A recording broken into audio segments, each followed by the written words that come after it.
नमस्कार साथियों, आज मैं आपको श्री सत्यनारायण कथा व्रत कथा की कहानी सुनाने जा रही हूँ।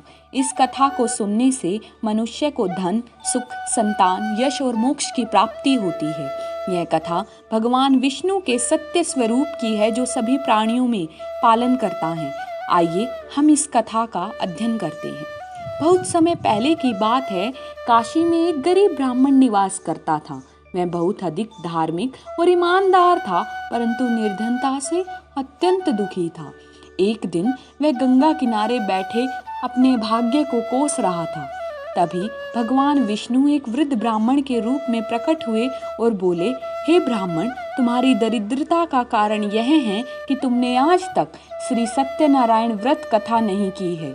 यदि तुम इस व्रत कथा का अध्ययन करते हो और व्रत का पालन करते हो तो तुम्हारे सारे संकट मिट जाएंगे। ब्राह्मण ने व्रत करने का संकल्प लिया। अगले दिन उसे जितना हो सके उतनी सामग्री इकट्ठी की। केले, गुड़, गेहूं का आटा, तुलसी के पत्ते और पूरी श्रद्धा से व्रत कथा सुनी। कुछ ही समय बाद उसका जीवन बदल गया। उसके घर में अन्न, वस्त्र, धन सब आने लगा। ये कहानी का पहला अध्याय। अब जानते हैं कहानी का दूसरा अध्याय, लकड़हारे की श्रद्धा। एक दिन एक लकड़हारे जंगल में लकड़ी काट रहा था। उसे एक स्थान पर भगवान की पूजा होते दिखाई दी। वह सत्यनारायण व्रत कथा किए जा रहा था। उसने पूरी कथा ध्यान से सुनी और वहां उपस्थित ब्राह्मण से पूछा, हे महात्मा, मैं निर्धन हूँ, क्या इस व्रत को मैं कर सकता हूँ? क्या यह मुझे फलदायक होगा? ब्राह्मण ने कहा, जो कोई भी इसे सच्चे मन से करेगा, भगवान उसके ऊपर जरूर कृपा करेंगे। लकड़हारे घर आया, लकड़ी बेची और चमत्कार देखिए, उसे पहले से ही कई गुना अधिक धन मिला। उसने तुरंत भगवान का व्रत किया और फिर धीरे धीरे उसकी सारी दरिद्रता छूमंतर हो गई। भगवान विष्णु ने उसे धन, संपत्ति, यश सबसे नवाजा। कहानी का दूसरा अध्याय संपन्न हुआ। बोलो श्री सत्यनारायण भगवान की जय।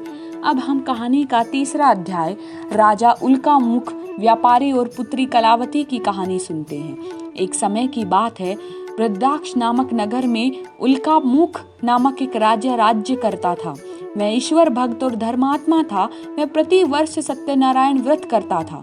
एक दिन राजा अपने दरबारियों के साथ व्रत कर रहा था। तभी एक धनी व्यापारी वहां आया। राजा ने उसे भी व्रत करने का सुझाव दिया।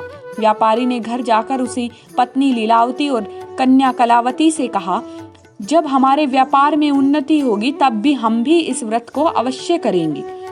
समय बीता, व्यापारी का व्यापार बढ़ा। उसकी पुत्री की शादी भी एक सुयोग्य युवक से हो गई, लेकिन वे व्रत करना भूल गया। एक दिन व्यापारी और उसका नव दामाद समुद्री यात्रा पर निकले, परंतु वहां के राजा ने उनके चोर समझकर बंदी बना लिया और उनकी सारी संपत्ति जब्त कर दी। इधर कलावती और लीलावती चिंता में डूब गई।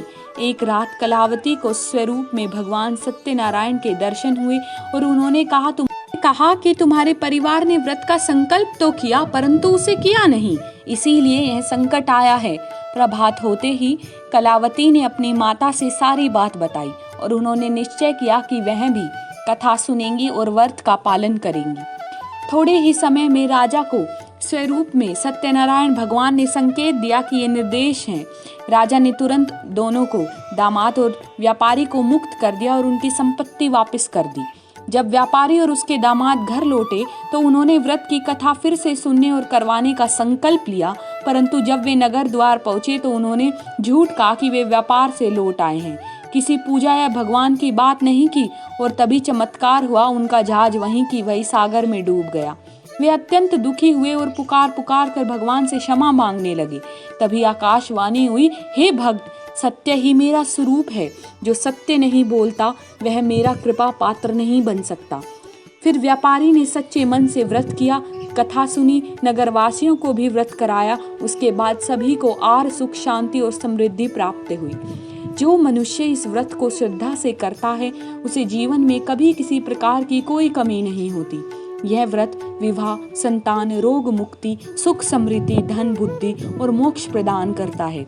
जो इस कथा को श्रद्धा से सुनता है या सुनाता है उसे पितरों के स्वर्ग में स्थान देते हैं और स्वयं जीवन में पवित्र बनाता है। सत्य, श्रद्धा और सेवा, यही है सत्यनारायण कथा के 3 मूल्य का आधार। जो इन तीनों मूल्य को अपनाता है, भगवान उनके सारे संकटों को मिटा देता है। बोलो श्री सत्यनारायण भगवान की जय। नमो भगवते वासुदेवा नमः। अगर आपको ये कहानी पसंद आई तो please like, share and subscribe my channel. और मैं आशा करती हूँ कि आप कमेंट में श्री सत्यनारायण भगवान की जय लिखना नहीं भूलेंगे। आपका बहुत बहुत धन्यवाद।